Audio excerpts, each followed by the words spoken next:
CSK পরিবারে ফিরলেন রবিচন্দ্র অশ্বিন, দেখা যাবে নতুন দায়িত্বে। ইংল্যান্ডের বিরুদ্ধে ঘরের মাঠে টেস্ট সিরিজে নতুন মাইল ফলককে পৌঁছেছেন রবিচন্দ্র অশ্বিন। কুম্বলের পর দ্বিতীয় ভারতীয় বোলার হিসেবে টেস্টে 500 উইকেট নিয়েছেন অশ্বিন। আইপিএল উদ্বোধনী সংস্করণ অর্থাৎ 2008 থেকে চেন্নাই সুপার কিংসে ছিলেন 2015 সাল অবধি। আইপিএল এর মেগা অ্যাকশনে ফের তাকে চেন্নাই সুপার কিংস টিমে ফিরতে দেখা যেতে পারে। চেন্নাই তার শহর। ইন্ডিয়ান প্রিমিয়ার লিগে চেন্নাই সুপার কিংসের হয়ে দীর্ঘ সময় খেলেছেন রবিচন্দ্র অশ্বিনের জন্য চেন্নাই শহরের ভালোবাসা অফুরন্ত।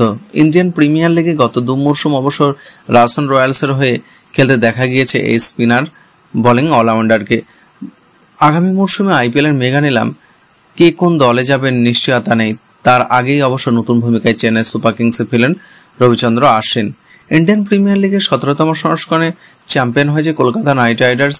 চেন্নাই চিপক স্টেডিয়ামে ফাইনাল ম্যাচ হয়েছে। সানরাইজার্স হায়দ্রাবাদকে হারিয়ে তৃতীয় ট্রফি জিতেছে কলকাতা নাইট রাইডার্স। প্লে অফে উঠলেও দ্বিতীয় কোয়ালিফায়ারে হেরে বিদায় নেন রাজস্থান রয়্যালস। অন্যদিকে 5 বারের চ্যাম্পিয়ন চেন্নাই প্লে অফে উঠতেই পারেনি। টুর্নামেন্টের বেশ কিছু ম্যাচ বল হাতে কামাল করেছেন রাজস্থান রয়্যালসের রবিচন্দ্র অশ্বিন। ভারতের এই কিংবদন্তি স্পিনার এবার চেন্নাই শিবিরে চেন্নাই সুপার কিংসের হাই পারফরমেন্সের সেন্টারের দায়িত্ব দেওয়া হয়েছে রবিচন্দ্র অশ্বিনকে। সিএসকের মুখ্য কার্যনির্বাহী অধিকারী কাশী বিশ্বনাথন সংবাদ সংস্থা পিটিআইকে জানিয়েছেন, দেশে বিদেশে চেন্নাই সুপার কিংসের বিভিন্ন একাডেমির দায়িত্ব দেওয়া হয়েছে অশ্বিনকে। সিএসকের মূল মেন্টর চেন্নাই থেকে কিছুটা দূরে ভারতীয় ক্রিকেট এবং তামিলনাড়ুর জন্য অশ্বিনের ভূমিকা খুবই গুরুত্বপূর্ণ হতে চলেছে, এমনটাও জানান সিএসকের সিইও।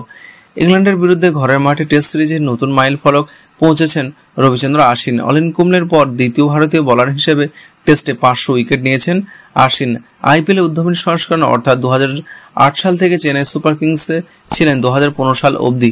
আইপিএল এর মেগা অ্যাকশনে ফের তাকে চেন্নাই সুপার কিংস টিমে ফিরতে দেখা যেতে পারে।